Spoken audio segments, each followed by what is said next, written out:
Tos, di mute lah euy. Bismillahirrahmanirrahim. Alhamdulillahirabbil alamin. La ilaha illallah wahdahu la syarikalah lahul mulku wa lahul hamdu wa huwa ala kulli syai'in qadir. Asyhadu an la ilaha illallah wa asyhadu anna Muhammadan abduhu wa rasuluh.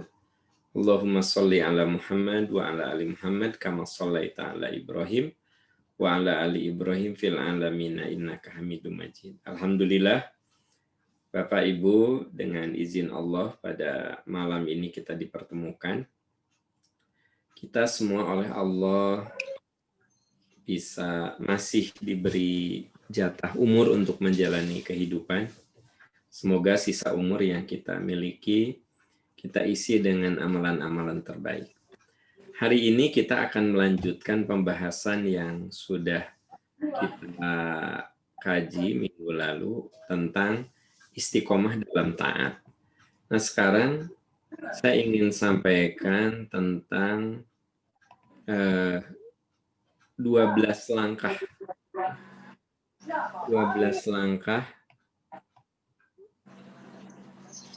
menuju istiqomah. Kita sudah bahas bahwa istiqomah itu ruang lingkupnya sangat luas sekali. Istiqomah dalam iman, istiqomah dalam ibadah, istiqomah dalam syukur, dan lain-lain. Sudah kita bahas minggu yang lalu. Sekarang kita akan bahas 12 langkah menuju istiqomah. Bagaimana caranya agar kita istiqomah dalam kehidupan. Saya rangkum dari ayat-ayat Al-Quran, dari hadis Rasul, tentang langkah-langkah menuju istiqomah. Pertama, ternyata kita kudu melakukan dengan pemahaman. Kenapa, sahabat-sahabat sekalian, kita disuruh untuk belajar agama maksudnya. Imam Ghazali itu mengatakan, semua muslim fardu ain, kewajiban individual itu belajar agama. Sementara belajar dunia itu fardu kifayah. Ada yang belajar bidang kesehatan, ada yang belajar bidang teknik, belajar tentang bisnis. Nah, itu kifayah. Artinya, semua orang boleh belajar sesuai dengan minatnya dan kecenderungannya. Tapi kalau belajar agama, itu sifatnya ain, fardu ain. Artinya kewajiban individual. Ya. Kenapa? Karena untuk bisa istiqomah itu dimulai dengan pemahaman. Ini merujuk ke surat Muhammad ayat 19, fa'lam annahu la ilaha illallah. Pelajarilah, ketahuilah bahwasanya tiada Tuhan kecuali Allah. Ayat ini menyuruh kita untuk belajar, memahami ketauhidan yaitu la ilaha illallah. Wastaghfir lidzanbika walil mu'minina wal mu'minat. Mohon ampunlah atas dosamu dan mukminin serta mukminat. Wallahu ya'lamu mutaqallabakum wa mathwakum. Allah Maha tahu tempat kembali kamu dan tempat tinggalmu. Nah, coba perhatikan di ayat ini, ternyata fa'lam, ketahuilah, pelajarilah. Kalau kita ingin istiqomah, ya mulai dari memahami. Saya yakinlah dalam ilmu lain juga begitu. Kita akan istiqomah olahraga kalau kita paham mengapa kita harus olahraga. Maka selama kita tidak tahu alasannya, untuk menjaga keistiqomahan itu agak susah. Begitu juga masalah agama, teman-teman sekalian. Mulai dari pemahaman. Itu sebabnya ayat yang pertama kali turun kepada Nabi bukan ayat tentang sholat, bukan ayat tentang saum, apalagi tentang haji, bukan. Tapi ayat yang menyuruh kita memahami. Iqra bismi rabbikal ladzi khalaq. Bacalah dengan nama Tuhan yang menciptakan. Khalaqal insana min 'alaq. Menciptakan manusia dari segumpal darah. Iqra. Iqra. Bacalah. Wa rabbukal akram. Dengan membaca, kamu akan sadar Tuhanmu itu maha mulia. Alladzi 'allama bil qalam. Tuhan yang mengajarkan kamu dengan kalam, dengan perangkat ilmu. Jadi kalam itu alat untuk menulis. Jadi yang namanya ilmu itu butuh perangkat. 'Allamal insana ma lam ya'lam. Yang mengajari manusia apa yang dia tidak tahu. Nah, sahabat-sahabat sekalian, ini ayat pertama kali turun kepada Nabi. Kita disuruh untuk memahami. Makanya langkah untuk istiqomah pertama pemahaman. Lakukan dengan pemahaman, itu yang pertama. Yang kedua, lakukan dengan penuh keikhlasan. Artinya, yang dimaksud dengan ikhlas itu kita sudah tidak butuh pujian, penghargaan dari orang. Semata-mata mengabdi kepadanya. Wa ma umiru illa liya'budullaha mukhlishina lahuddin. Mereka diperintahkan untuk beribadah kepada Allah semata-mata. Mukhlisin itu semata-mata karena menjalankan agamanya. Hunafa, ia dengan lurus. Wa yuqimus salat, mendirikan salat. Wa yu'tuz zakat, mengeluarkan zakat. Wadzalika dinul qayyimah. Itulah agama yang lurus. Jadi sebelum Allah berfirman tentang sholat, tentang zakat, Allah katakan mukhlisina lahuddin, semata-mata kamu menjalankan agamanya, gitu. Semata-mata. Jadi kalau kita tahajud, semata-mata karena kita ingin menjalankan sunnah Nabi, gitu. Kalau orang tahajud karena ingin sukses, begitu tidak sukses, tahajudnya berhenti. Kunaon kamu eureun teh tahajud? Orang tahajud anger we kieu hirup teh. Nah, berarti teu ikhlas itu teh. Teman-teman sekalian, tapi kalau orang tahajud semata-mata menjalankan agama, kalau kita mendapatkan apa yang kita inginkan, alhamdulillah. Kalau kita tidak mendapatkan apa yang kita inginkan, ya kita bisa tetap istiqomah dalam ibadah. Makanya ada orang yang tadinya saum Senin Kemis gitu ya. Dia minta dikaruniai anak. Ini kejadian teman-teman sekalian. Mohon maaf saya ceritakan. Jadi dia sudah puluhan tahun tidak punya anak. Dia rajin tahajud, rajin duha, rajin saum Senin Kamis. Tujuannya mendekatkan diri kepada Allah. Sampai titik ya, mereka belum juga dikaruniai anak. Nah, salah satu di antara mereka jadi berhenti. Nggak tahajud, nggak saum Senin Kemis, nggak duha. Gitu. Sama istrinya ditegur, ayah, kunaon ayah teh kalah berhenti. Apa katanya? Minta tahajud, saum Senin Kemis, duha, minta ke Allah, dikabulkeun wae. Nah, karena memang kurang ikhlas, mukhlishina lahuddin. Kita boleh, sahabat-sahabat sekalian, menempelkan kepentingan kita dalam ibadah, tidak dilarang. Itu namanya tawasul dengan amal soleh. Saya ingin sukses, saya tinggal tingkatkan amal soleh saya berdoa, saya ikhtiar. Itu sesuatu yang diperbolehkan. Tapi semata-mata tetap karena menjalankan agama. Nah ini orang seringkali jadi tidak istiqomah karena tidak ikhlas. Ada seorang istri, dia selalu ikhtiar menyiapkan keperluan suaminya. Sama lama si istri ngomong gini, urang mah bikin sarapan teu dihargaan, nyiapin pakaian teu dihargaan, urang mah keun mah antep. Nah, biarin aja deh teman-teman, ini karena kenapa tidak istiqomah? Karena tidak ikhlas. Coba kalau ikhlas, suami muji, alhamdulillah. Nggak muji, nggak menghargai, saya mah semata-mata ingin mendapatkan ridho Allah. Nah, ini kalau kita ingin istiqomah, satu adalah faham, dua beramal dengan ikhlas. Yang ketiga, lakukan dengan penuh kecintaan. Jadi segala sesuatu yang kita cintai itu sesuatu yang kita cintai cenderung kita akan istiqomah dengan sesuatu yang kita suka. Ada orang yang senang tanaman, ya. Ada orang yang senang tanaman. Karena senang, sesibuk apapun dia sempat memeriksa kondisi tanamannya. Daunnya diperiksa, medianya diperiksa. Kalau ternyata ada yang kira-kira akan membahayakan, apakah itu semut, ya, ataukah binatang lainnya, dia tangani, dia treatment. Coba kenapa? Karena cinta.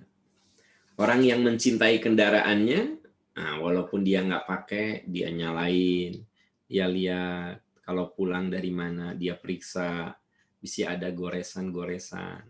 Dia sangat telaten dengan servisnya. Nah, karena dia melakukan dengan cinta. Jadi sahabat-sahabat sekalian, kalau kita melakukan dengan cinta, cenderung kita akan istiqomah.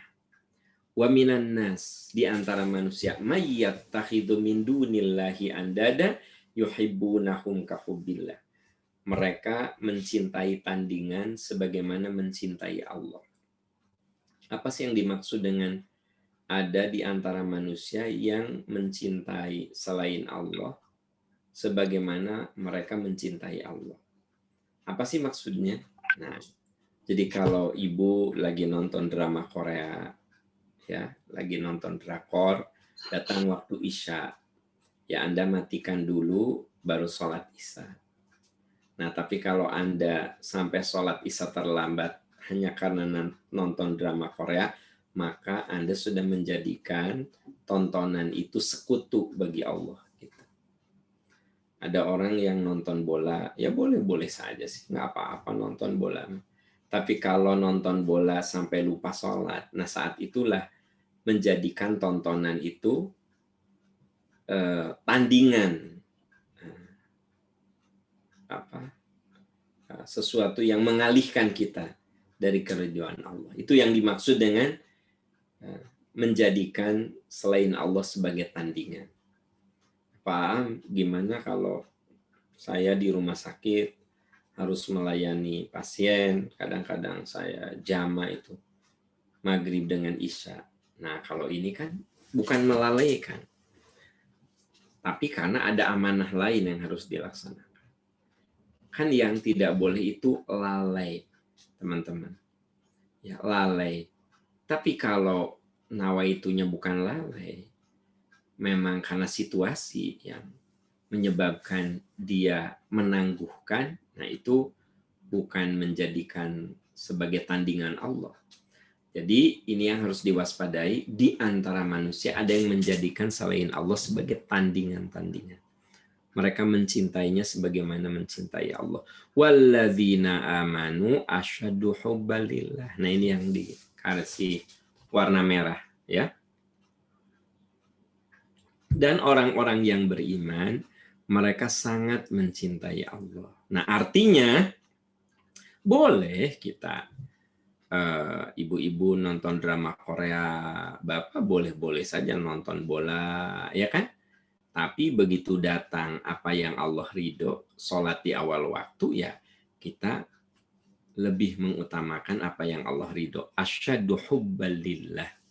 Orang yang beriman tuh sangat cinta kepada Allah. Nah, kalau kita sudah mencintai, melakukan dengan cinta, insya Allah istiqomah. Orang kalau udah menyukai sepeda, ya sepedahan itu istiqomah. Orang kalau udah menyukai olahraga, maka olahraga itu istiqomah. Ya, jadi lakukan dengan penuh kecintaan. Tapi kecintaan ini muncul, teman-teman sekalian, itu karena tahapan pertama tadi. Lakukan dengan pemahaman, lakukan dengan ikhlas, nanti akan muncul kecintaan. Orang kalau udah mencintai Quran, sesibuk apapun dia sisihkan waktu untuk baca Quran. Jadi cenderung istiqomah. Ya. Pokoknya gini, kalau orang sudah menyukai sesuatu, maka dia akan istiqomah. Kenapa? Karena melakukannya dengan penuh kecintaan. Jadi Satu, kalau kita ingin istiqomah, lakukan dengan pemahaman. Yang kedua, lakukan dengan keikhlasan. Wa ma umiru illa liya'budullaha mukhlisin, semata-mata kita menjalankan agama. Yang ketiga, lakukan dengan penuh kecintaan. Orang kalau udah melakukan dengan cinta, itu yang kemudian akan istiqomah. Nah, sekarang banyak yang mencintai tanaman, ya kan? Nah, istiqomah tuh, walaupun harus bekerja, dia sisihkan waktu. Sekarang lagi banyak orang mencintai sepeda. Wah, sepeda sabaraha wae ge, kalau memang suka, dia nabung, dia beli. Gitu. Sesibuk apapun dia sisihkan untuk sepedahan. Lakukan dengan penuh cinta. Nah, kalau teman-teman mah karena mencintai Quran, maka Anda akan istiqomah membaca Quran.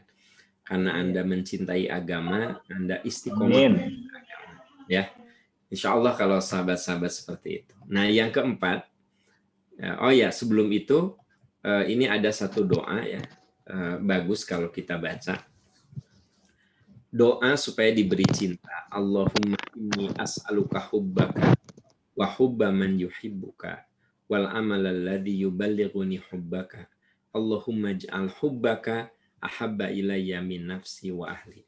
Ini doa bisa teman-teman baca kapanpun ya. Ini namanya doa universal. Ketika sujud bisa, kalau Anda hafal nih, ketika sujud bisa, aduh Pak Am saya nggak hafal, ba'da sholat, Anda open book, lihat catatan juga bisa. Gitu. Ya Allah, aku mohon curahan cintamu. Jadi kita mohon pada Allah agar Allah mencintai kita. Dan kecintaan orang yang mencintaimu. Jadi kita mohon agar kita mendapatkan curahan cinta Allah dan kecintaan orang-orang yang mencintaimu. Serta memohon curahan amal yang dapat mengantarkan diriku untuk mencintaimu. Ya Allah, beri aku kekuatan agar aku bisa beramal yang membuat engkau mencintai, yang dapat mengantarkan diriku untuk mencintaimu. Jadi mohon pada Allah agar kita melakukan amalan-amalan yang dapat mengantarkan kita kepada cintanya. Ya Allah, jadikan kecintaan kepadamu lebih tertanam dalam jiwaku, melebihi kecintaanku kepada diri sendiri dan keluarga. Nah ini teman-teman bisa baca ya. Aduh Pak Am, saya mah susah ngapalkeun Arabna nyaku Indonesia nawe atuh. Tapi kalau bahasa Indonesia Anda bacanya di luar sholat. Tapi kalau Anda hafal saat sujud bisa ya. Kalau tidak hafal ba'da sholat juga bisa. Sholat yang mana? Yang mana saja. Mau yang wajib, mau yang sunnah, mau duha, mau tahajud. Ini yang disebut dengan doa universal. Ya. Kapanpun lah Anda mau baca doa ini boleh. Ini doa agar kita dicintai Allah, dicintai orang-orang yang mencintai Allah, agar kita bisa melakukan amal yang bisa menghantarkan kita pada kecintaan Allah, dan kita mohon ya Allah, jadikan kecintaanku kepadamu melebihi kecintaanku terhadap diriku sendiri dan terhadap keluarga. Ya, itu yang ketiga ya, lakukan dengan cinta, kemudian lakukan dengan pemahaman, lakukan dengan ikhlas. Yang keempat apa? Lakukan secara bertahap. Jadi gini, manusia itu tercipta by proses. La yukallifullahu nafsan illa wus'aha. Allah tidak akan memberikan beban pada manusia kecuali sesuai kadar kemampuannya. Nah jadi kalau kita nggak pernah baca Quran, nggak usah gitu punya target terlalu dahsyat. One day one juz. Ya udah, one day one ayat gitu. One day two ayat. Terus aja bertambah ya. Nah ada ayat surat Al-Insyiqaq ayat 19. Latar kabunna tobakon antobak. Kamu meningkat setahap demi setahap. Jadi ini mas sudah jadi hukum alamnya, udah jadi law of nature, sudah menjadi sunnatullah. Yang namanya manusia itu bertahap. Kita mula-mula tengkurap, kemudian merangkak, kemudian jalan tertatih-tatih sampai akhirnya bisa berlari gitu. Kita sekolah bertahap dari SD, SMP dan seterusnya. Kita belajar baca Quran bertahap. Tadinya terbata-bata, alhamdulillah sekarang sudah mulai agak lancar dan terus belajar, maka nanti akan mahir. Kita pertama kali belajar nyetir, rasanya mata itu di lampu merah, lihat aja ke lampu merah teh, ya kan gitu. Kalau ada teman ngobrol didiemin karena kita konsentrasi ke jalan, ke setir, ke lampu merah. Nah, tapi kan sekarang lama-lama sudah ahli, sudah terbiasa, ya, maka kita lebih skill kita lebih bagus lagi dalam bawa mobil. Jadi semuanya saudara-saudara sekalian, sunnatullahnya bertahap. Itu sebabnya kalau kita ingin istiqomah, lakukan apapun bertahap. Kalau teman-teman mau istiqomah baca Quran, nggak usah deh bagi Anda yang tara baca Quran mah sampai ideal one day 1 halaman, nggak usah. Cobalah mulai 1 ayat. A'udzu billahi minasyaitonir rajim. Bismillahirrahmanirrahim. Alif lam mim. Shadaqallahul adzim. Seayat. Nanti ba'da subuh, dzalikal kitabul la raiba fihi hudal lil muttaqin. Gitu. Nanti ba'da duhur, alladzina yu'minuna bil ghaibi wa yuqimus salata wa yu'tuz zakata wa dzalik. Alladzina yu'minuna bil ghaibi wa yuqimunas salata wa yu'tunaz zakat. Nah, terus berikutnya seayat. Jadi teman-teman sekalian, ternyata Islam itu mengajari kita kebertahapan. Makanya kalau orang hijrah terlalu ekstrim, itu kadang-kadang mental kan gitu. Kan ada orang yang hijrah tuh, wah ekstrim banget ya. Akhirnya dia mental. Kenapa? Enggak kuat. Segala sesuatu juga bertahap. Ya ayuhan nas, alaikum minal a'mali ma tutiqun. Wahai manusia, lakukan amalan sesuai dengan kemampuanmu. Fa innallaha la yamallu hatta tamal. Allah tidak akan bosan sampai kalian bosan. basah. Wa anna ahabbal a'mal adwamuha wa in qalla. Sesungguhnya amalan yang dicintai Allah yang terus-menerus walaupun sedikit. Jadi bertahap. Ya. Ya, kalau kita sudah lama tidak pernah olahraga, ya jangan langsung lari di gazebo 2 putaran nonstop. Janganlah. Jalan cepat. Nanti selingi antara jalan cepat dan lari dan jalan biasa terus aja gitu. Itu mah udah law of nature. Itu mah sudah sunnatullah.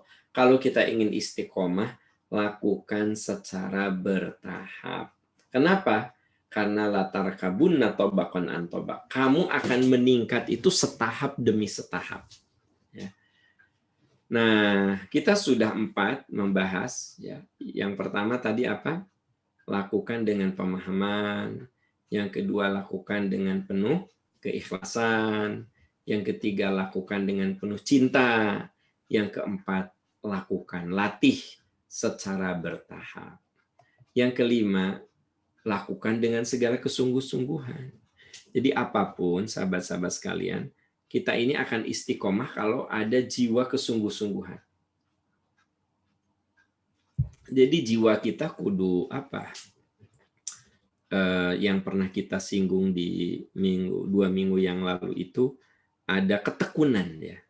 Jadi sungguh-sungguh dengan energi yang berlimpah. Karena yang namanya manusia itu ada bosan, ada malas. Maka tugas kita adalah melawan kemalasan itu. Walladzina jahadu fina lanahdiyannahum subulana wa innallaha lama'al muhsinin. Orang-orang yang berjihad di jalan kami, pasti kami akan berikan hidayah kepada mereka. Jadi orang yang sungguh-sungguh di jalan kami, jahadu fina itu, bersungguh-sungguh di jalan kami akan berikan jalan. Dan kami beserta orang-orang yang berbuat kebaikan. Nah, lalu ada hadis, al-mu'minul qawiyyu khairun wa ahabbu ilallah minal mu'minid dhaif. Mukmin yang kuat lebih baik dan lebih dicintai Allah dari mukmin yang lemah. Wa fi kullin khair, dan masing-masing memiliki kebaikan. Nah, jadi manusia itu harus bisa menemukan apa sisi baik dari dirinya. Ahris ala ma yanfa'uka wasta'in billah wala ta'jaz.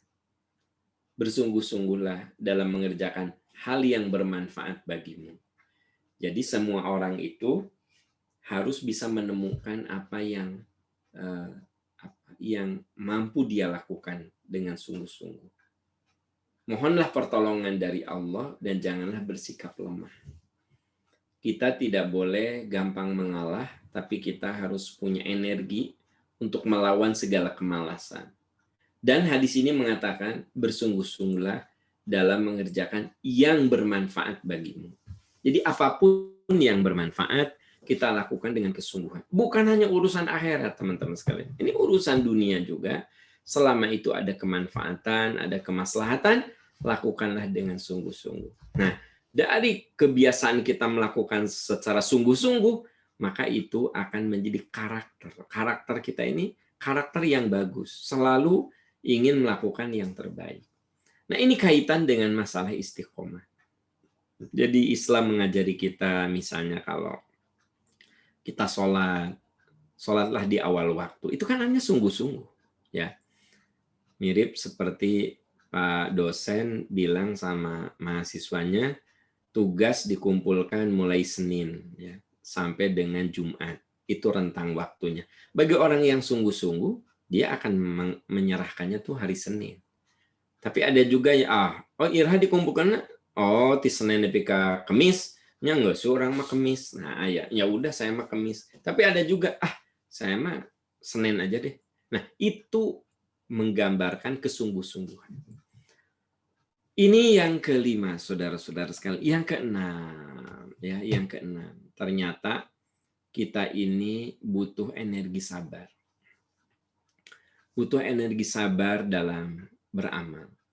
Teman-teman, kita nggak mungkin bangun jam 3:30 untuk tahajud kalau kita tidak bersabar. Istiqomah itu akan lahir ketika kita sabar. Qul ya ibadiyalladzina amanu taqu rabbakum. Katakan pada hamba-hambaku yang beriman, takwalah kepada Tuhanmu, lilladzina ahsanu fi hadhihi dunya hasanah. Bagi orang-orang yang berjuang dengan penuh kesabaran, berbuat baik di muka bumi ini, Allah akan berikan kebaikan. Wa ardullahi wasi'ah. Bumi Allah itu sangat luas sekali. Maksud bumi Allah sangat luas itu apa? Coba kamu ikhtiar, dan ikhtiar. Pasti ada solusi. Bumi Allah segini luasnya. Masa cuma satu solusi? Innama yuwaffas sabiruna ajrohum bighairi hisab. Sesungguhnya orang-orang sabarlah yang akan diberi balasan tanpa hisab. Saking tak terhingganya. Di dalam An-Nahl ada penegasan, ma indakum yanfad. Yang ada di genggamanmu pasti habis. Masa muda habis, rambut yang hitam nanti habis, akan berubah dengan akan berubah. Kulit yang mulus akan keriput, ya. Daya ingat yang dahsyat nanti boleh jadi dengan perjalanan waktu mulai ada penurunan daya ingat. Ma indakum yanfad, yang ada di genggamanmu itu habis. Wa ma indallahi baqin, dan yang ada di sisi Allah itu yang abadi. Walanadziyannalladzina sabaru ajrohum bi ahsani ma kanu ya'malun. Dan kami akan memberikan balasan terhadap orang-orang sabar dengan pahala yang lebih baik dari apa yang mereka kerjakan. Nah, jadi ini butuh kesabaran. Kita ini istiqomah nih, ya. Pak Rifka, sejak kapan ya kita Zoom ini? Awal-awal COVID ya. Nah, alhamdulillah dengan sabar kita bisa istiqomah. Dengan sabar kita istiqomah. Ya, sabar apa? Ya sabar. Kita menyisihkan waktu, menyisihkan kesempatan untuk mengikuti kajian ini. Saya yakin Anda yang sabar itu pasti istiqomah. dalam mengaji. Anda yang sabar pasti istiqomah dalam ibadah. Jadi sabar dalam ibadah, sabar meninggalkan maksiat, sabar dalam kebaikan, itu yang kemudian melahirkan jiwa istiqomah. Yang ketujuh, nah ternyata supaya kita istiqomah itu kudu sering muhasabah. Apa itu muhasabah? Kita kita sering melakukan introspeksi diri. Ya ayyuhalladzina amanu taqullah, ya orang yang beriman, takwalah kamu kepada Allah. Wal tandur nafsu ma qaddamat lighad. Hendaklah setiap diri melihat apa yang dilakukannya agar hari esok lebih bagus. Wattaqullaha innallaha khabirum bima ta'malun. Takwalah kamu kepada Allah, sesungguhnya Allah Maha tahu apa yang kamu kerjakan. Bapak Ibu, ya. Kalau dalam hidup itu kan kita butuh evaluasi ya. Butuh kontemplasi. Kalau kontemplasi kan kita merenung ya. Kalau bercermin kan kita butuh bantuan orang lain. Kalau saya habis sholat merenung dari maghrib ke isya apa yang udah saya lakukan. Nanti subuh saya merenung amalan apa yang sudah saya lakukan dari isya sampai subuh kan gitu. Nah itu namanya kontemplasi. Tapi ada juga bercermin. Kalau bercermin itu kita ya minta orang komen tentang kita. Mama, selama 15 tahun kita rumah tangga, coba menurut Mama, apa yang harus ayah perbaiki? Nah, jadi istri menceritakan, tapi kita katakan, sok ceritakan saja, karena ayah ingin melakukan muhasabah. Sok apa mah, selama 15 tahun kita rumah tangga, teh apa? Kata istrinya teh bingung, kebanyakan. Ya nggak akan cukup semalam atau kalau ngomongin kekurangan ayah. Iya, skala prioritas, skala prioritas. Iya, ayah teh kalau janji suka bohong, suka nggak pernah nepatin. Kalau ditanya itu cuma iya, ayah nanti hari Minggu jalan-jalannya, iyalah jalan-jalan bari talak kan gitu. Nah, kalau bercermin mah kita dengar apa? Kalau bercermin itu kita mendengar dia memberikan komentar, ya apa yang harus kita perbaiki. Nabi bersabda, al-kayyisu mandana nafsahu wa amila lima ba'dal maut. Orang pandai, orang cerdas adalah orang yang rajin mengevaluasi diri serta beramal untuk kehidupan sesudah mati.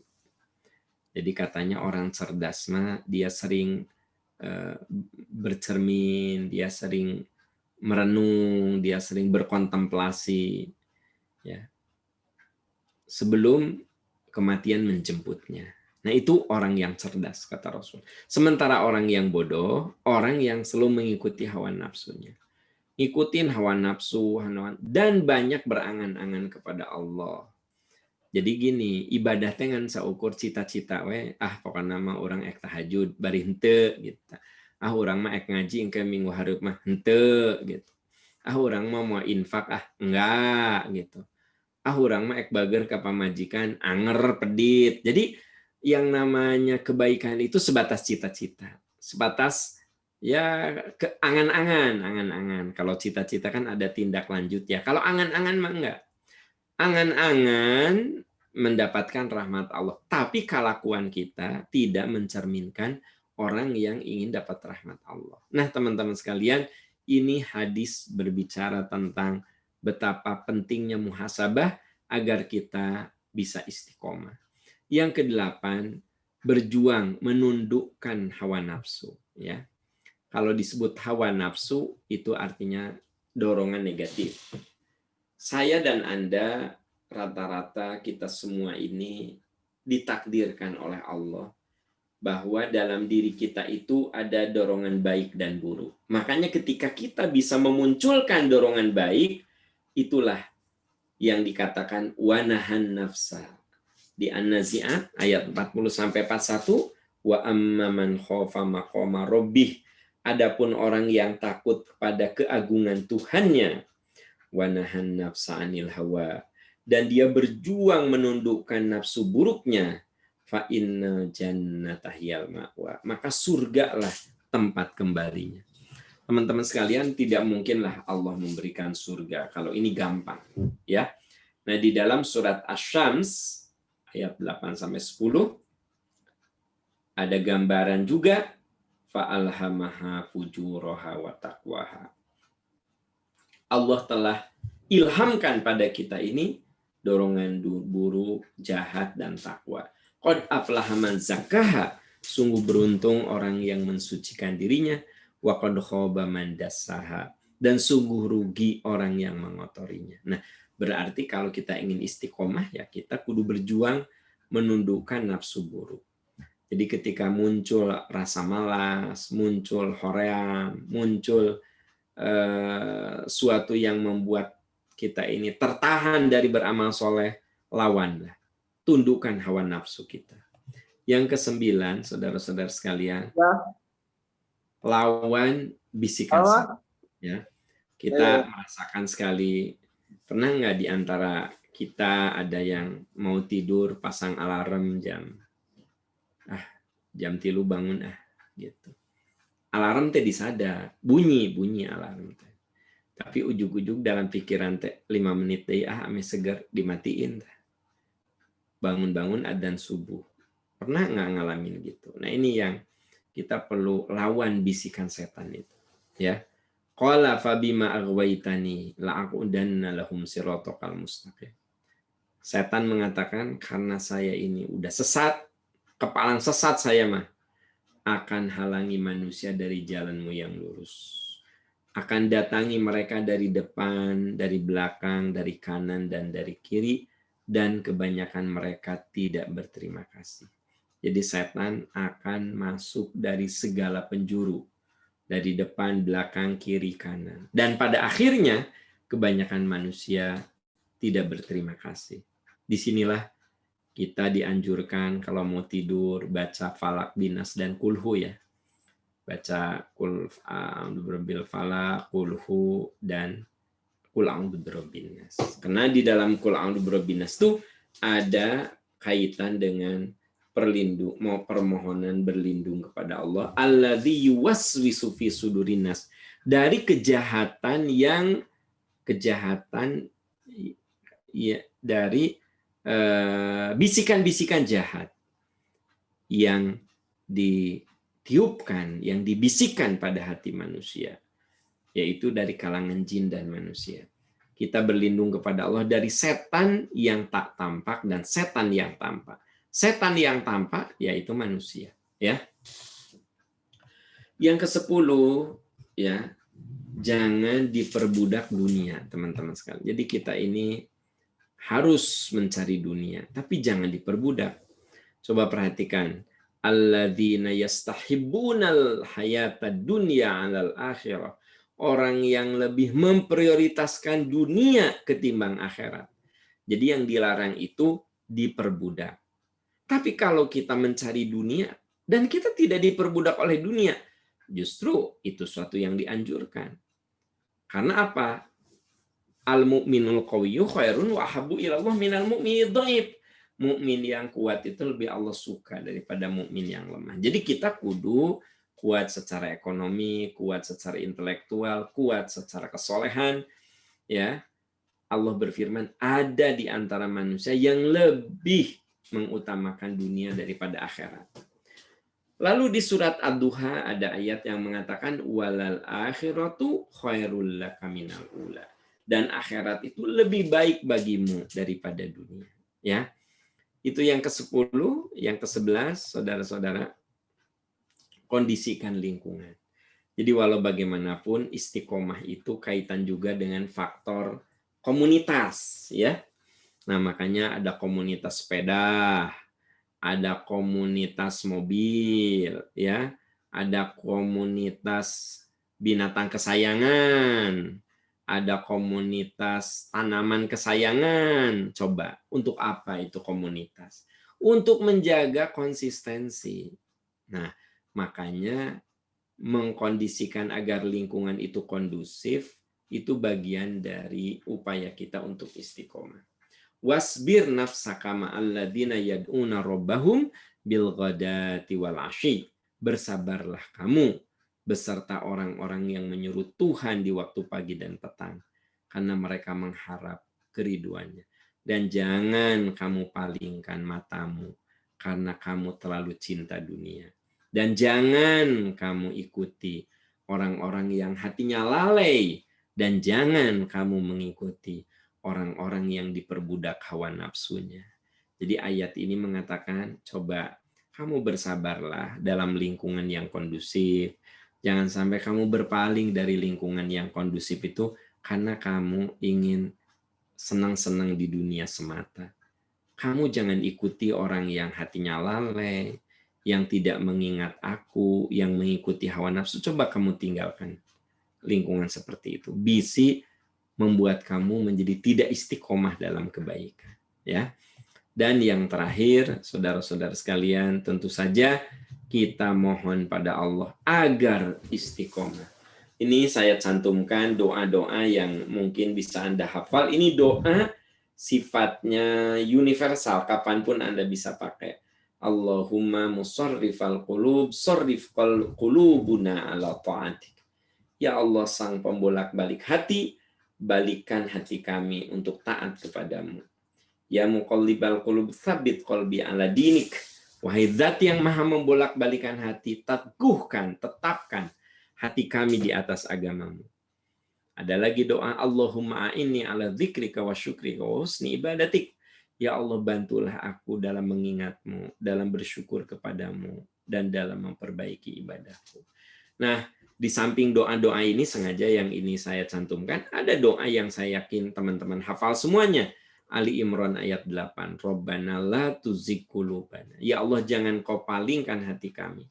Jangan kau bengkokkan hati kami setelah hati kami lurus. Bimbing kami dengan rahmat-Mu. Sesungguhnya Engkau Maha Pemberi rahmat. Teman-teman sekalian, itulah 12 langkah. Ya, agar kita berada dalam kondisi istiqomah.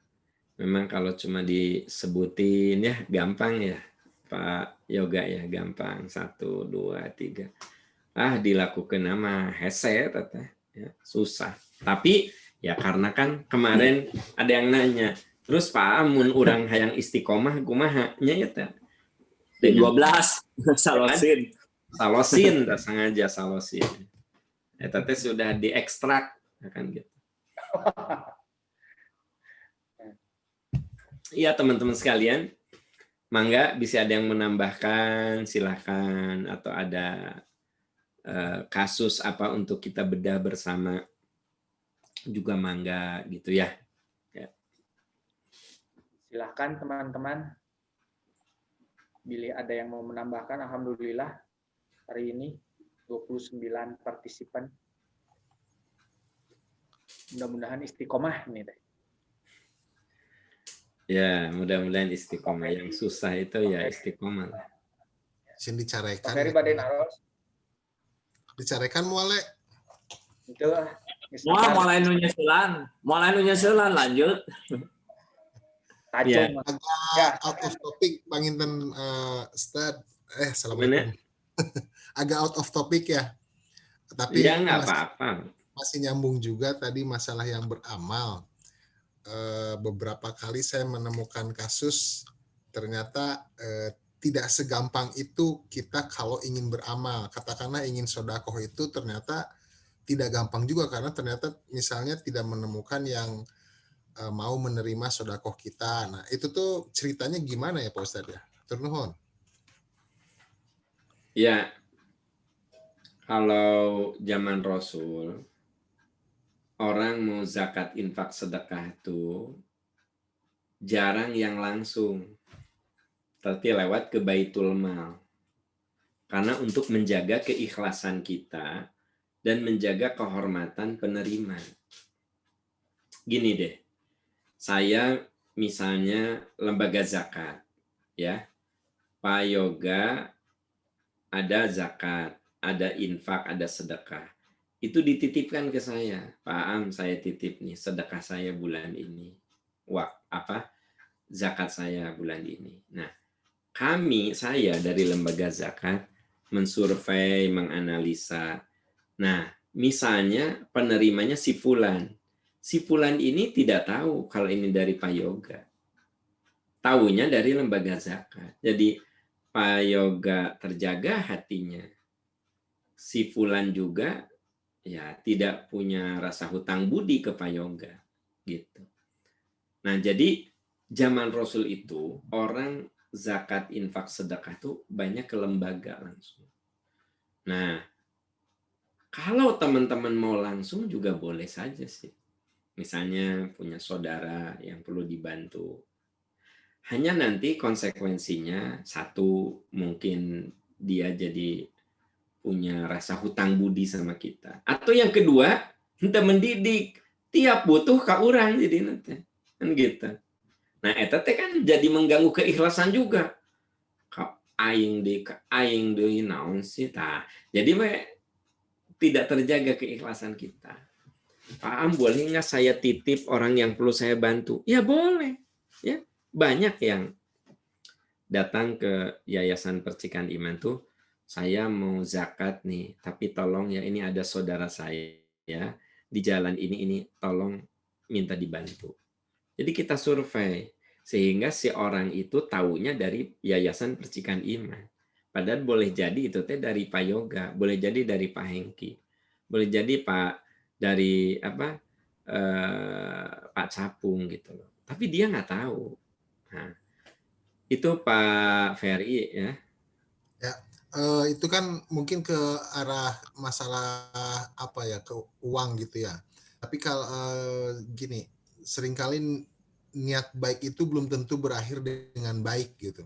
Iya. Kita sudah baik ngebantu bukan dalam masalah uang, tapi ternyata tanggapannya itu kan tidak yang seperti kita bayangkan gitu lah. Iya.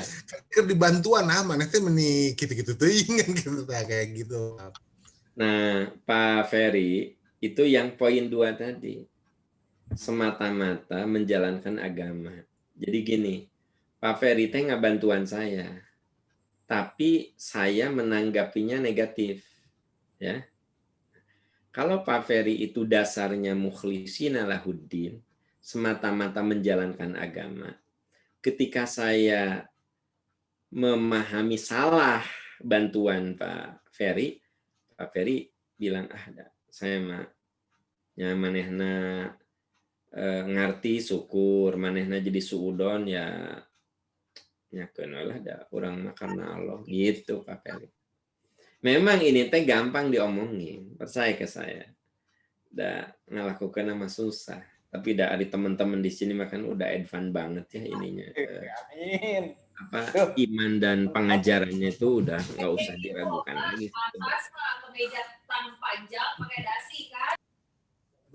Pak Yoga tah. Lucu naon Pak Yoga ribut di pengker. Jumlah aya 2. Mangga Ya. misalnya pada ayat tambahan Itu Pak mananya? Oh, Pak Capung. Enggak, Pak Ya, Capung. tadi selintas ada Siap-siap jadi apa? TKA. Ada tentang istiqomah itu adalah kita harus jatuh cinta ya. Nah, terus ada nggak Pak, maksudnya konsep kasih dan sayang itu dalam konsep Islam ini yang mungkin bisa lebih universal, bisa kita pakai atau kita gunakan prinsipnya, misalnya untuk sesama kah, atau itu sama dengan orang tua, dengan sesama, dengan katakan dengan siapa, dengan istri, dengan pacar, dengan itu apakah konsep kasih sayangnya itu sama atau ada sedikit ini gitu, maksudnya pendekatan yang berbeda? Ya, kalau yang saya baca, kita wajib menyayangi siapapun, tapi mengekspresikan sayangnya itu yang beda-beda, Pak Capung. Ketika anak saya tidak sholat, saya marah. Itulah sayang saya sama dia. Nah, ketika istri saya masak, dan sebenarnya masakannya tidak terlalu enak, tapi saya memujinya, itu kan tanda sayang gitu. Ya. Nah, ketika Pak Rifka ngasih oleh-oleh ke saya, sebenarnya saya tidak begitu suka dengan salak. Tapi Pak Am, yuk salakna, saya dari Bali bawa salak. Saya bilang, aduh hatur nuhun pisan. Nah, itu wujud cinta saya ke Pak Rifka. Sebagai sahabat, saya menghargai apa yang diberikannya. Padahal sebenarnya saya nggak begitu suka salak, tapi saya mengekspresikan. Jadi sebenarnya kita wajib menyayangi, tapi ekspresi sayangnya itu ya tentu kontekstual ya Pak Capung ya. Konteksnya beda-beda. Bahkan boleh jadi anak kita menganggap kita ini nggak sayang. Ketika dia minta sesuatu, kita lakukan secara proses. Gitu. Jadi kita tidak langsung ngasih semuanya, tapi bertahap. Mungkin dia anggap kita ini pelit, padahal mungkin nawaitu kita sayang sama dia, agar dia paham bahwa hidup itu by proses, nggak bisa simsalabim. Gitu. Itu yang saya pahami dari pertanyaan Pak Capung. Eta sanesnya maksudnya. Gitu. Ya betul, Pak. Cuman mungkin misalnya kita apakah kasih dan sayang ini juga kita bisa berlakukan sama misalnya dengan alam sekitar, misalnya kita cinta alam gitu, atau iya. kan dalam itu tadi Pak menyinggung tentang cinta pada sepeda. Ini kan sangat ini misalnya apakah cinta dengan pekerjaan gitu, cinta dengan itu. Nah, apakah bagaimana cara kita ngebalansnya gitu, Pak? Iya. Tadi disinggung cinta alam. Ada ayat yang mengatakan wala tabghil fasada fil ard. Kamu nggak boleh membuat kerusakan. Kamu tuh nggak boleh merusak alam.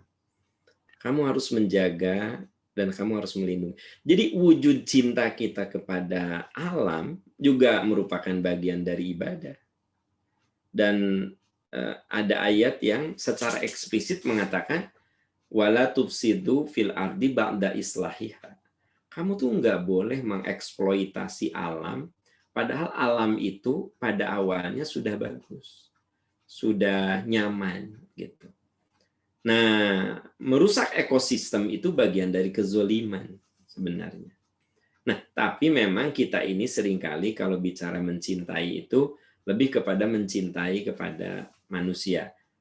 Saudara-saudara sekalian, Nabi itu pernah melihat ada sahabat yang bawa anak burung.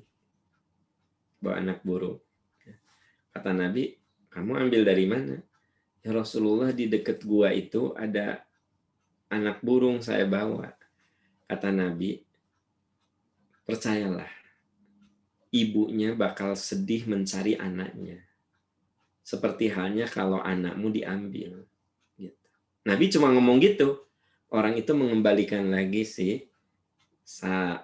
anak burung itu ke tempat. Jadi artinya Islam mengajari kita untuk menanamkan kasih sayang itu pada binatang, tumbuhan.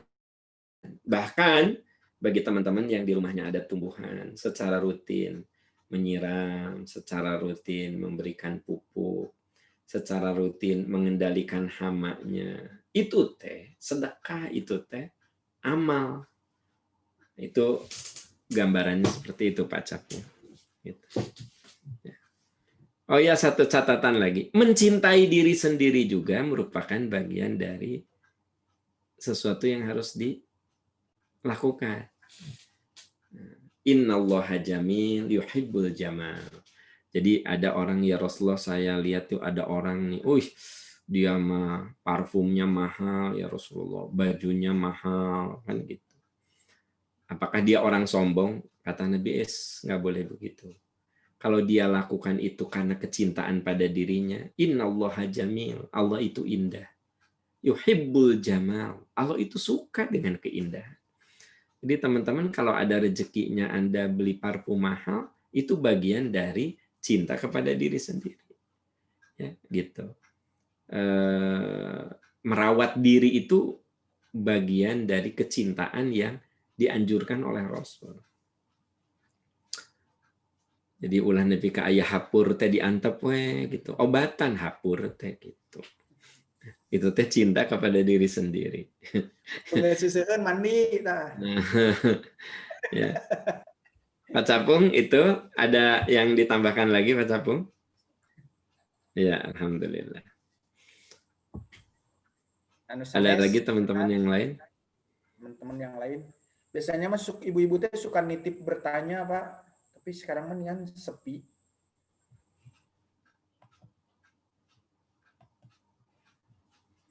Mau nanya apa, Pak Engki? Belum ada yang mau bertanya lagi. Nah, Pak Yoga silakan. Pak Yoga, mangga Pak Yoga. Pak Yoga. Makasih Pak Yun. Bentar. Yoga Jerman atau ya? Yoga Jerman terus lami itu absen aja. Gak? Sehat gak? Assalamualaikum. Alhamdulillah. Assalamualaikum. Selamat tahun baru. Waalaikumsalam warahmatullahi wabarakatuh. Selamat tahun baru 2021. Semoga semuanya sehat di tahun ini, Pak. Amin. Sama mau kasih info, Pak. Pak Am, saya masih terus nih tahsin sama Pak Ihsan. Gimana? Saya masih terus sama tahsin sama Pak Ihsan. Oh, Pak Ihsan. Oh iya. Ya, setiap hari Senin. Saya sebenarnya nggak ada pertanyaan sih Pak. Tadi diminta Pak Mole mengucapkan sepatah dua patah kata. Jadi dari saya belum ada pertanyaan dulu Pak. Iya. Lagi musim apa sekarang di sana Pak? Musim COVID Pak. Aduh, COVID-nya semakin di Jerman tidak juga menggembirakan. Ini ya meningkat ya apa sih? Meningkat pesat Pak, mengkhawatirkan sekarang kita sedang di lockdown ketat. Bahkan bisa mulai hari Senin besok orang-orang diwajibkan memakai masker FP2. Ya. Jadi benar-benar masker khusus. Salam kabar. Masker khusus ya. Iya, semua orang. Jadi ternyata ya sama ya, di Indonesia juga kan sama sekarang itu makin naik terus, makin mengkhawatirkan. Iya, betul Pak. Jadi ya kita harus semakin bertawakal teman-teman sekalian. Pelajaran berharga bagi kita ya betapa kita ini lemah sebenarnya. Dikasih virus tuh udah kolaps semuanya, ya kan gitu. Ya biar kita mungkin semakin dekat dengan Allah bahwa ternyata manusia itu intina malah lemah, setiasa takabur gitu. Betul Pak. Hanya di Indonesia mah Pak Yoga, ya teman-teman kita kudu banyak berdoa tuh karena musibah demi musibah itu beruntun gitu ya, dari mulai jatuh pesawat, longsor, banjir di mana? Di Kalimantan Selatan. Kalimantan Selatan. Terus gempa di Sulawesi ya. Sulawesi. Terus gunung katanya mau meletus juga tuh, gunung apa tuh? Sudah ada tanda-tanda mau meletus. Semeru. Ya ini bahan renungan aja untuk kita. Jadi gini, memang kita nggak boleh kalau ditimpa musibah itu jangan suudon, tapi introspeksi. Nah, introspeksi begitu. Kita nggak nyalahin siapa-siapa, tapi kudu introspeksi semuanya. Karena di dalam surat Al-A'raf 96 itu jelas dikatakan, walau anna ahlal qura amanu wattaqau la fatahna alaihim barakatim minas sama'i wal ard. Kalau suatu bangsa beriman dan bertakwa, kami buka pintu keberkahan. Walakin kadzabu, tapi kalau yang maksiatnya terlalu banyak, fa akhadnahum bima kanu yaksibun. Maka kami akan turunkan azab disebabkan kelakuannya. Disebabkan perbuatan-perbuatannya. Nah, itu yang jadi bahan renungan kita. Khususnya di sini ya, di Indonesia. Nuhun Pak Yoga. Ya. Sama Pak. Saya mau nanya boleh? Boleh. Ya. Dengan Adam nih Pak. Saya mau nanya masalah kalau kita dalam beribadah itu kan ada orang mengamalkannya, tadi Pak Am menyebut bahwa ini semata-mata karena memang untuk ibadah gitu ya, menjalankan perintah agama gitu. Tapi ada juga kan orang ingin tahu juga sebetulnya filosofinya atau dasar dari situ sebagai pengetahuannya kenapa melakukan ini kan itu ada ya Pak ya. Iya. Supaya kita maksudnya untuk lebih memahami dan lebih ya sebagai hasanah pengetahuan kita lah gitu. Nah, Ya. tapi kadang saya nih pribadi gitu kadang-kadang juga ya kalau in prinsipnya saya ingin tahu masalahnya semua, tapi kan suka kebentur karena keterbatasan pengetahuan kita juga gitu. Nah, kira-kira tadi kan Pak Am juga nyebut bahwa kalau belajar agama itu wajib, yang kalau ilmu di mengenai keduniaan itu fardu hifayah, kalau agama itu fardu ain gitu. Nah, setelah itu kan harus bertahap juga sebaiknya gitu ya Pak, supaya menjadi istiqomah tuh. Nah, cuman kita kan kadang-kadang untuk tahu atau berindikasinya tahapnya itu naik atau apa kan kita juga harus punya pengetahuan yang lebih dalam gitu. Tapi kalau misalnya kita merasa bahwa kita itu mentok itu kita sifatnya apa kita ya jalanin aja gitu Pak atau gimana? Iya Pak Adam. Ya. Menyangkut tentang pengetahuan kita terhadap agama, memang ada di 3 level Pak. Pertama muqallid.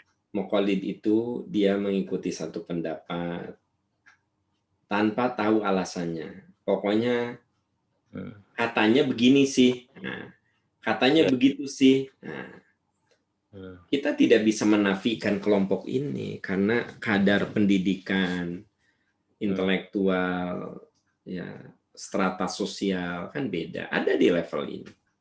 Ada orang yang mohon maaf, dia sekolahnya sangat rendah sekali, kerjaannya cuma mencangkul di sawah gitu.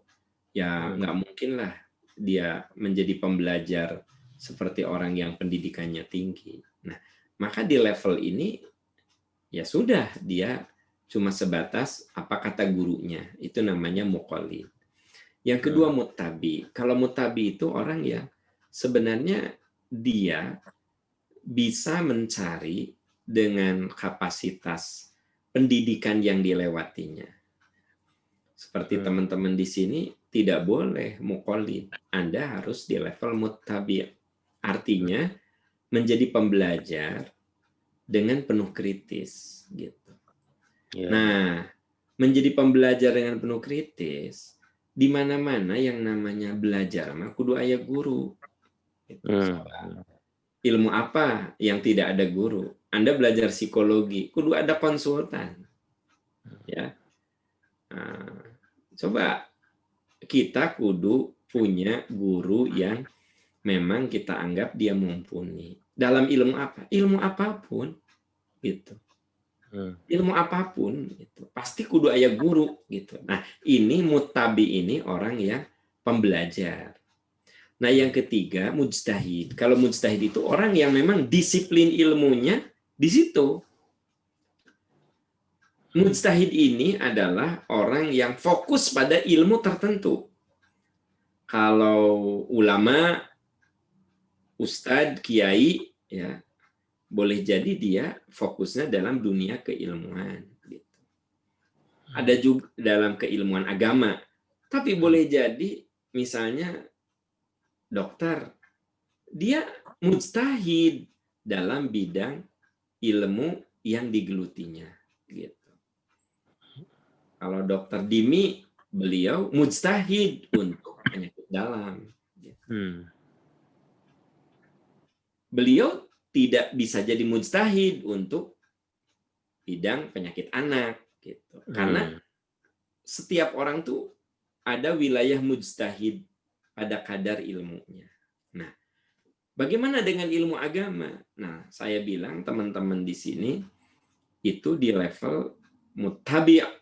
Artinya sahabat-sahabat di sini belajar dengan kapasitas intelektual yang sudah selayaknya untuk lebih kritis ketika berbicara tentang agama. Begitu Pak Adam. Nggak tahu nyambung nggak nih jawaban saya ya? Ya, ada Pak yang sudah terjawabnya. Cuman kadang-kadang tadi kan Bapak bilang kayak kalau kita itu seolah-olah dikelompokkan orang yang sebaiknya berpikir gitu kan. Tapi kan kita kadang karena keterbatasan ilmu pengetahuan ataupun apa, ya mungkin bagusnya berguru tadi Pak ya, gitu ya. Artinya itu kita ada yang membimbing gitu supaya kita tidak salah mengartikannya gitu. Nah, Ya. tapi maksudnya itu kalau kita pada saat sekarang tuh ya belum menemukan, jadi solusinya kita boleh nggak ya lakukan aja karena demi itu apa menurut kita merasa baik kita jalankan aja tanpa berpikir apa lebih dikaji lebih lanjut dulu gitu Pak. Ya pada tahap awal tidak apa-apa, Pak. Ya. Pada tahap awal tidak apa-apa. Karena yang namanya manusia itu menemukan kebenaran juga berproses sebenarnya. Berproses. Dan yang dimaksud berguru kan tidak selamanya harus face to face. Boleh jadi dia punya buku, kita baca bukunya gitu. Dia punya pemikiran, kita pelajari pemikirannya. Tapi tentu saja orang itu sudah punya reputasi keilmuan gitu. Jadi memang ada satu problem kalau dalam dunia keagamaan itu. Kita mengenal istilah ustadz, kiai, habib, itu kan susah tolok ukurnya seperti apa. Yang ngajar ngaji di masjid disebut ustadz, ya. Yang doktor bidang tafsir juga disebut ustadz. Gitu. Jadi ustadz itu gelar kehormatan untuk orang yang berkomitmen mengajarkan agama. Nah, ya bahkan problem lagi di Indonesia. Ustadz, kiai, dan habib itu juga sekarang sudah diambil oleh dukun dan paranormal. Kan ayah paranormal dipanggil nama ustadz. Ya kan gitu. Ya enggak? Paranormal dipanggil kiai. Nah, itu memang problem di kita, ya. Coba cenah ka Pak Ustad gak itu pas datang ka ditu teh apa yang diomongkan teh asli dukun kan gitu. Tapi dipanggilnya oleh masyarakat situ Pak Ustad gitu ya. Ya itu problem kita Pak Adam untuk Pak. Akhirnya kita nanti menemukan pola yang pas untuk kita. Ya, makasih Pak. Sami. Pak, mau tanya Pak. Mangga, silakan. Pak, kalau misalnya sudah berintrospeksi diri, terus kan tahu gitu ya, misalnya sebagai orang tua kan emang nggak ada pelajaran ya, oh ternyata saya tuh salah misalnya ngedidik anak gitu. Kan tapi udah susah gitu ya koreksinya gitu ya. Nah itu apa gitu yang harus dilakukan ya Pak Am ya? Iya, saya pernah mendengar jawaban dari ahli pendidikan. Jadi kalau kita dulu ada salah dalam mendidik, lebih baik berterus terang sama anak kita. Nah, mama waktu itu salah. Salah, ya ilmu mama terbatas. Jadi bentuknya adalah kita minta maaf sama anak, meralat kesalahan kita. Itu lebih bagus daripada kita diam saja, seolah-olah kita tidak pernah berbuat salah, atau bahkan kita marah ketika anak itu tanda petik menggugat kesalahan kita. Gitu. Ya, jadi kejujuran terhadap anak itu menjadi sangat penting. Contoh, misalnya dulu apapun yang diminta anak selalu saya kasih. Mau handphone mahal saya kasih, mau motor mahal saya kasih. In the name of love tentu saja ya, atas nama cinta. Tapi ternyata belakangan saya tahu itu teh salah. Ya saya bilang sama anak saya, sini nak, dulu papa salah ngedidik kamu. Apapun yang kamu minta papa suka kasih. Padahal harusnya bukan begitu. Harusnya papa itu ngasihnya dengan proses. Nah itulah kesalahan papa dalam mendidik kamu. Maafkan papa, nanti kamu kalau punya anak, ya jangan lakukan seperti yang papa lakukan sama kamu. Katanya, itu salah satu treatment bahwa anak kita mengatakan, oh ibuku, bapakku mengaku salah. Aku begini tuh ada kontribusi dia. Ya. Jadi kan, apa ya, Bu, ini hasilnya seperti apa, kejujuran ini, itu akan lebih bagus daripada kita tidak jujur sama sekali, bahwa kita salah mendidik dia.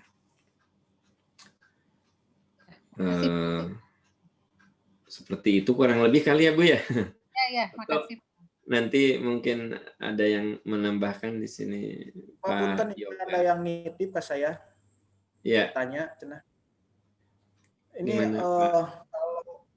kalau bertahap itu patokannya apa ya Pak? Jadi dia memberikan contoh, katanya misalkan kalau sholat duha biasa 4 rakaat, bertahap jadi 6 rakaat, tuh kapan mulainya gitu?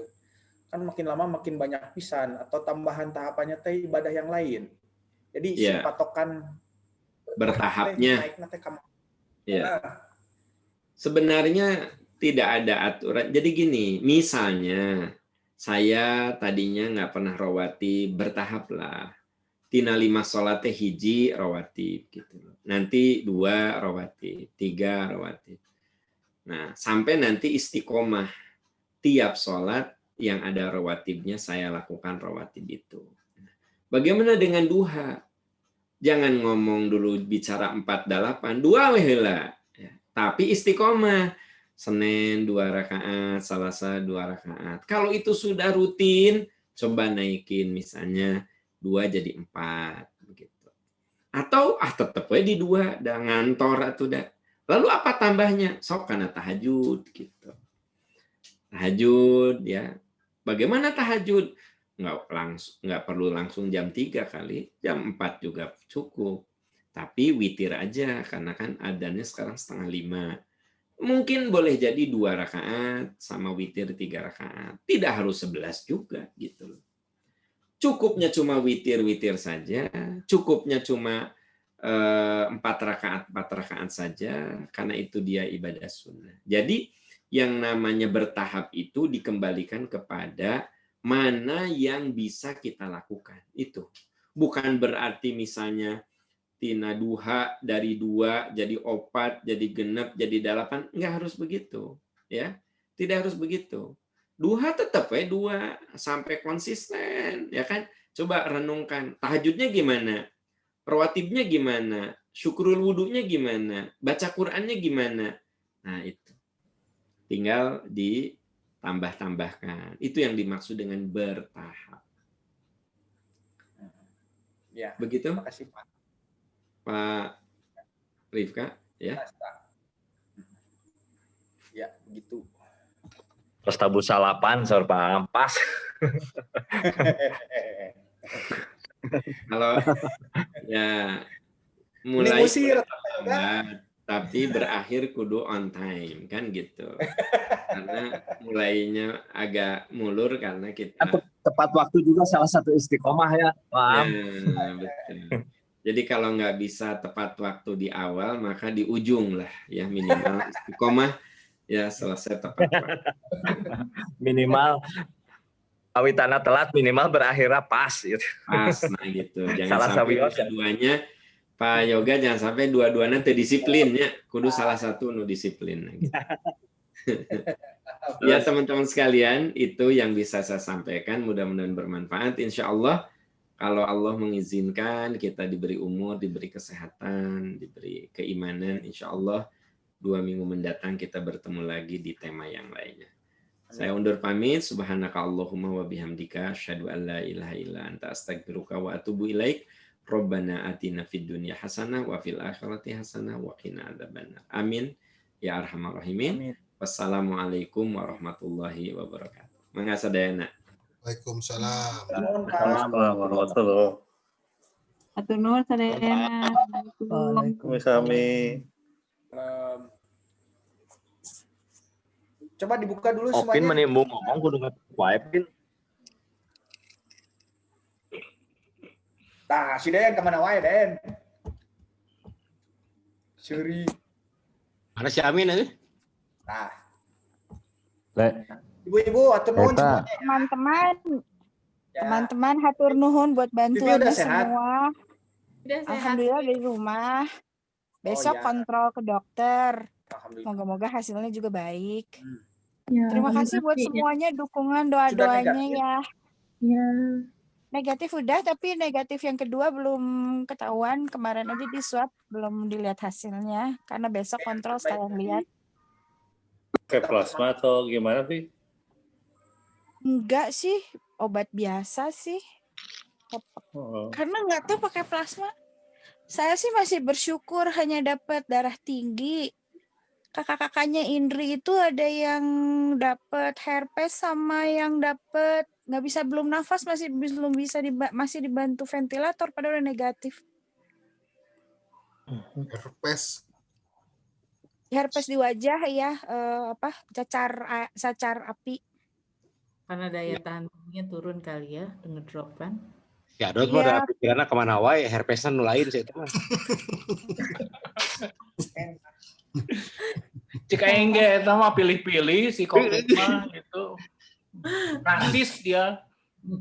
Tapi itu teh 2 kali dapat atau gimana sih ceritanya? Vivi. Sekali dapat. Jadi aku teh dapat. Terus dites, terus dapat hasil CT-nya 19. Tapi waktu itu ke rumah sakit karena ada gejala, ke rumah sakit, tapi suruh pulang karena waktu itu lagi hitam banget kan, penuh. Nah, di rumah, ya obat juga habis sih cuma 5 hari, udah gitu masih banyak gejala bermunculan terus-terusan. Ya diare lah, ya pusing kepala, sakit kepala berat. 5 hari itu obat yang 40 butir teh ya, yang harus dihabiskan 5 hari. Iya, itu yang mahalnya auzubillahi min dzalik. Aduh, obat sultan itu. Terus itu si Vivi. Ya. Kamu sebelum kena berteman atau pernah ketemu orang Batak nggak? Kenapa? Nyawa sunah teman. Kemana arahnya nyawa teman? Terus dulu. Jadi katanya COVID itu berasal dari orang Batak. Terusin Vi, itu mah dilewat aja, di skip. Iya. Pertegas Min, orang Batak untuk bagi kopi itu, saya tak. Tapi ini yang perlu diwaspadai. Aku tuh termasuk cerewet pakai masker sama jaga jarak.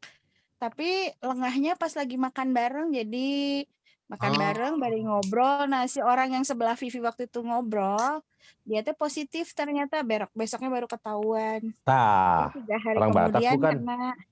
Bukan. Oh, bukan. Biar nggak penasaran nanya Pasti terus. temannya teman itu ada orang Batak.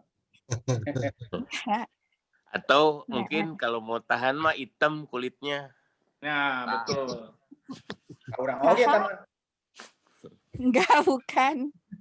Tapi bukannya pernah ikut-ikut vaksin teh ya kan Vi teh? Oh iya, dari Relawan. hasil itu teh aku teh ternyata dari hasil tes di rumah sakit antibodinya nggak ada, berarti aku dapat placebo.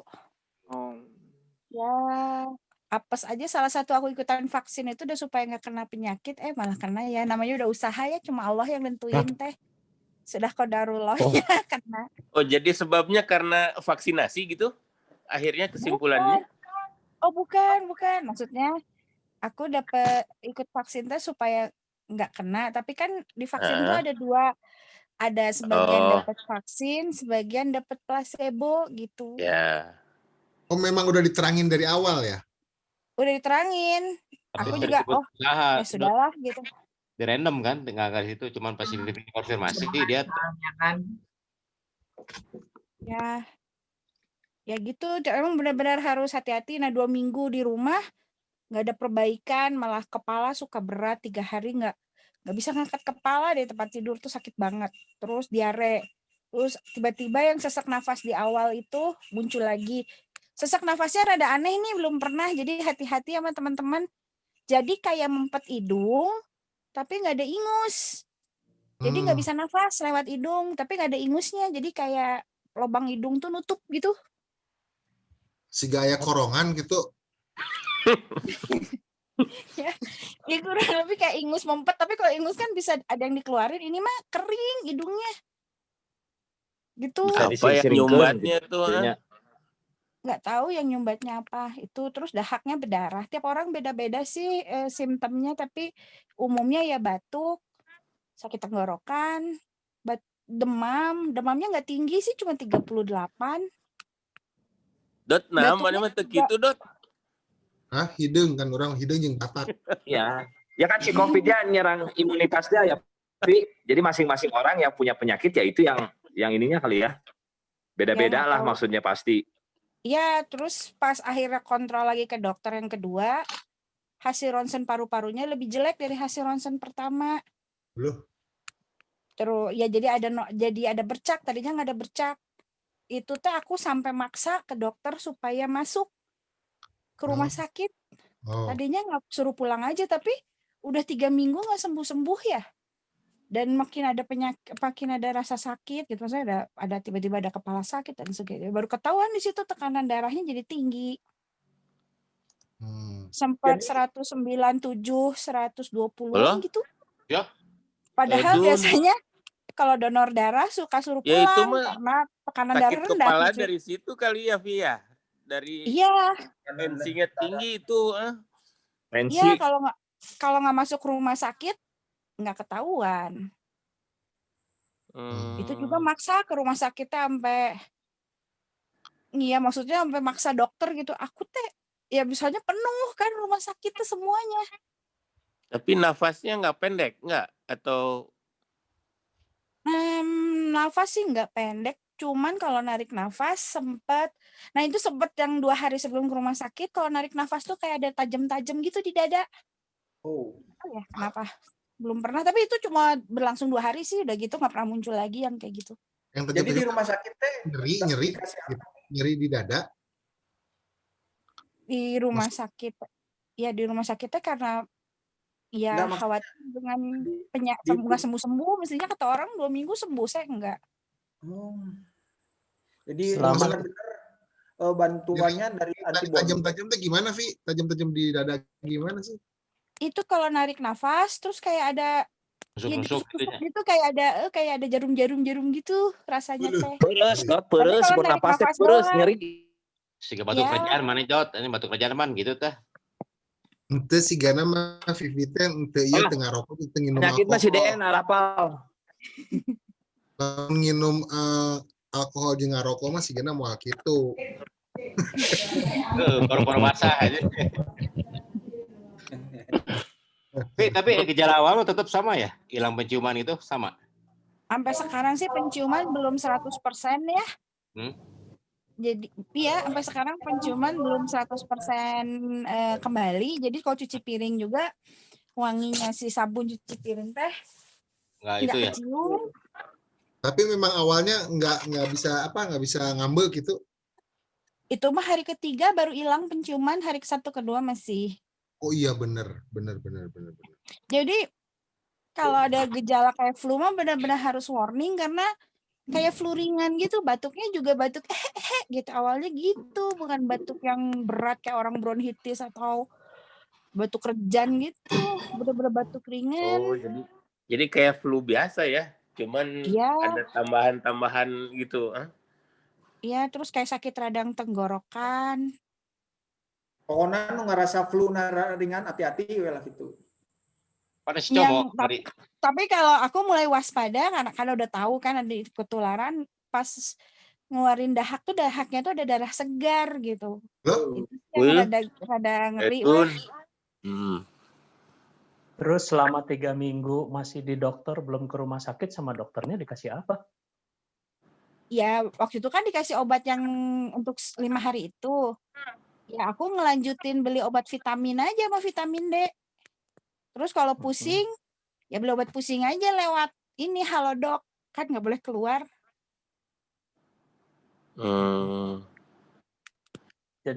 Jadi obat dari dokternya yang cuma 5 hari itu selanjutnya bebas gitu ya, improvisasi masing-masing gitu. Enggak, kayak sama puskesmas pernah ngasih obat juga, ngasih resep. Nggak kebaca sih resepnya. Waktu itu minta anak Vivi yang beliin resep, tapi itu isinya obat batuk biasa sama obat pusing. Eta enggak nanti aya cek si Dini ge harita di beretenan 40 tablet dihabiskan dalam 5 hari, harganya kita 3 jutaan. Ya, itu sebelum masuk rumah sakit, emang beli itu juga, dapat itu. Tapi tidak menyembuhkan ya. Untuk kasus Vivi tidak menyembuhkan. Kayaknya memang saya lagi drop banget karena sebelumnya saya sempat hujan-hujanan sampai basah kuyup naik ojek. Terus 3 malam tidurnya agak telat karena ngerjain sesuatu sampai jam 2 subuhan. 3 malam berturut-turut. Terus sempat telat makan. Jadi dari pagi makan, sarapan jam 7, baru makan lagi jam 5 sore. Udah gitu langsung pergi keluar kota itu yang akhirnya ketularan. Terus tidak minum Kondisi nggak fit ya. Pas ketemu orang yang Ya, OTG lagi kan. nggak fit pisan. Memang kondisi ya. Dengan minum alkohol, Ki. Kudu fit, Ki. Nah, eta. Terus waktu di rumah sakit akhirnya dikasih apa? Oh, di rumah sakit dikasih infus. Ada antibiotik juga karena kan di paru-parunya sudah mulai ada bercak. Jadi dikasih antibiotik. Cak ya. Terus begitu sempat alergi. Disuntik juga untuk alergi. Udah lama nggak disuntik di pantat, sakit juga ternyata. Nah, emang punya alergi. Ada, jadi alerginya muncul gitu banyak. Nggak tahu apa yang menyebabkan alergi. Terus ya ketahuan kemarin tuh jadi ada autoimun juga. Maksudnya aku udah tahu ada autoimun, tapi kan sebenarnya autoimunku nggak terlalu berbahaya. Tapi kemarin jadi ikut diperhatikan juga sama dokternya. Gitu. Jadi sekarang kondisinya teh sedang apa, Vi?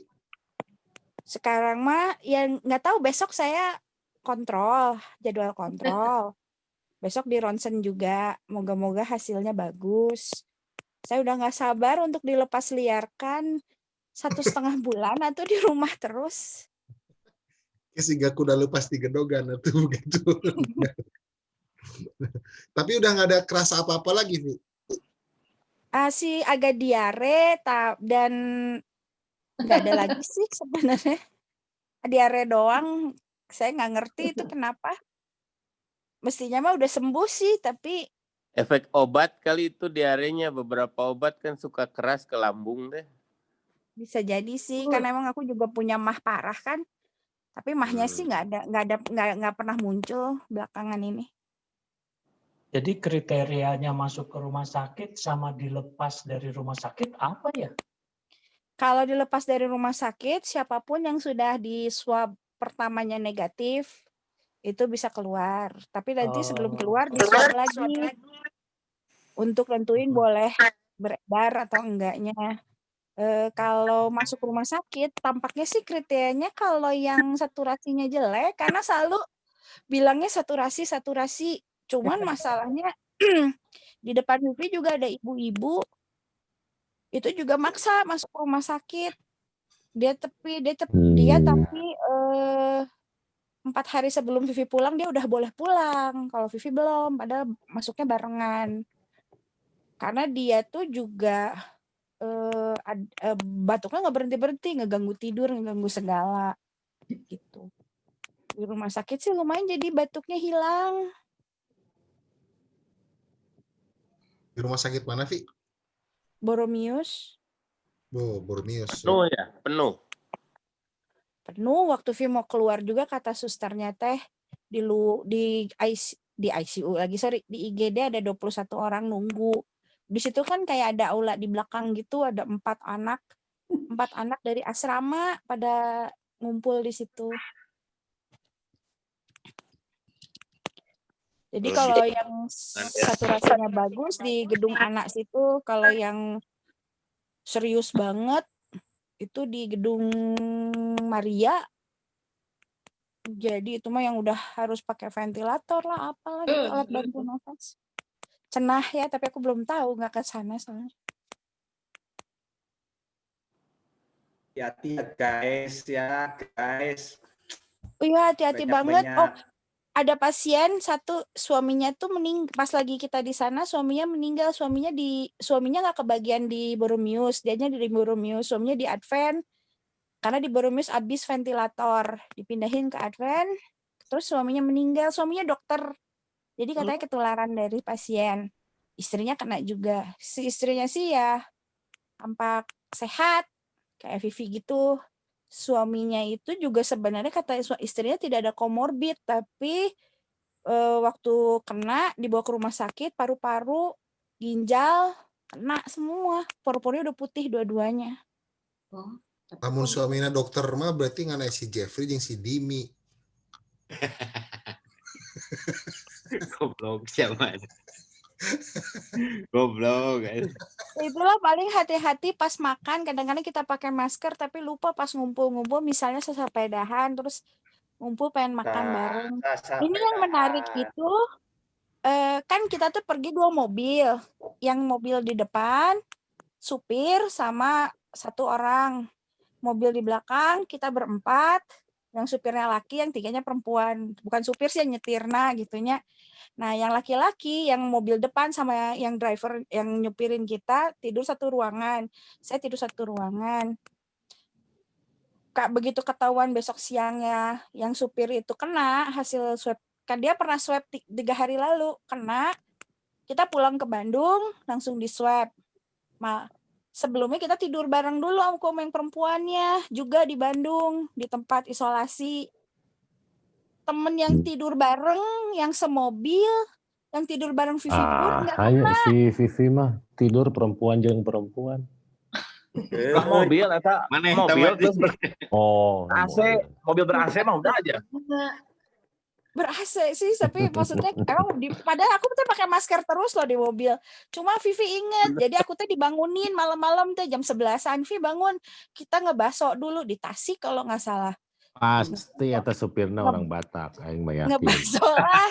Dia teh duduk yang sakitnya duduk supir sebelah orang Batak Vivi. bukan, Vivi. Bukan, keke eta. Orang pastilah ya orang Batakna di antara anu dicurigai eta ya. Batak turunan Garut. Emang makannya bisa muncrat-muncrat gitu, Pi? Kenapa? Makannya bisa beralih gitu, padahal bersebelahan kan, nggak berdepanan.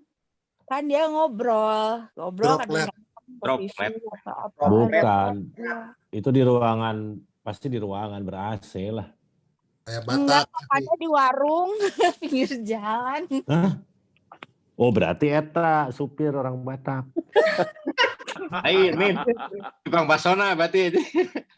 Eta. Jadi kalau orang Batak, lah. Bataknya tukang baso orang Batak mah. Eta kurang kayaknya paling ge beureun eta nambah angin di ban, ka tukang tambal ban meureun. Aya Batak eta di dinya, mungkin. Jadi nggak bisa makan bareng artinya, Vi, sekarang juga boleh selama pandemi teh. Makan bareng tapi jaga jarak, dan kalau lagi makan jangan ngomong biar nggak ada yang muncrat. Oh gitu. Untung saya mah. Jadi memang yang tidur puasa. bareng aja karena mungkin nggak menular lewat udara ya nggak kena dia. Atau mungkin kondisi tubuhnya bagus, kondisi tubuhnya jadi sehat, nggak kayak Vivi waktu itu lagi drop kali. Makanya harus sering puasa, Vi. Jadi nggak makan bareng. Vivi ada drop atuh. Enggak ada. Terus roti ini bagi makan roti. Eta penurun eta rotina eta. Coba rotinya. Aing mah teu ngomong tapi droplet kumaha nya? Beda kan mun dahar aya. Teu ngomong tapi udah muncrat tah kumaha tah. Jus. Kebalik kan kembung pasti aya meureun di sadawah. Kiriman den, Pung. Jadi kalau semobil ber-AC nggak apa-apa ya, malah yang bahaya makan bareng karena makan itu ada decak ludahnya segala macam ya. Bisa. Soalnya maskernya dibuka. Nggak boleh semobil sih sebetulnya mah. Emang pas di mobil pakai masker? Semobil itu kita pada pakai masker sih. Oke. Tapi lama. Untuk mundahar nya ayeuna Kalau udah 2 jam di mobil muter kan di aerosolnya. Harusnya dibuka aja jendela. Dibuka jendela. Lebih aman. Ngerokok banyak, yang penting mah. Mana selama pakai masker di mana lagi aman. Kan hiji we. Ulah deket orang Batak. Soalnya dropet wae sih atau mah Batak ngomong. Atau mun sa mobil ilit-ilitan WA. WA belum ngobrol. Terima Oh, kasih ya nah. teman-teman ya buat semua dukungan doa-doanya buat Vivi. Tapi cepat Sama-sama. sembuh ya, semangat ya. Ya. Ini gantian euy. Vi coba Ayeuna terapi si ucing Vi. Sing enggak lamang, Vi. Kunaon? ayeuna gantian. Enggak lamang. Terapi Nuhun. ucing. Ya, Ini Oke. ucing. Ya teh Opin aya 2 atau tadi teh aneh. Yoyo Itu si Yoyo. Sembuh ya, Vi. Sekarang giliran Si Opi si surah Yoyo, diri nyahoan aja. giliran si Yoyo di interview lah. Coba hidupin videonya. Kabur dah. keburu kabur. Batuk. Ngantuk. Droplet Eh, dulu dong. jam Gimana segini sih? Ayo ngantuk. ngomong. Droplet dulu. Yoyo, Anabul. si Yoyo tehnya. Iya. Yoyo kamu pakai jilbab sejak kapan? Nih, iya pertanyaannya bermutu. Orang soalnya baheula pernah menyarankan si Eta pakai jilbab. Oh, luar biasa. Si Opin wae teu ngomong kitu tah. Tapi nggak tuh pakai jilbab. Nah, si Tapi nggak tuh pakai jilbab. Lain sih mah keur mabok ngomongna ka si Opin nanti si Yoyo. Sini yo. Pinus ya. Ya, pamit ya semua ya. By the way, Vivi juga pamit juga ya. Ya, tuh. Sehat ya. Itu si Tuh. Yovita, Yoyo, ntar dulu ini belum dijawab pertanyaan. Oh, sih.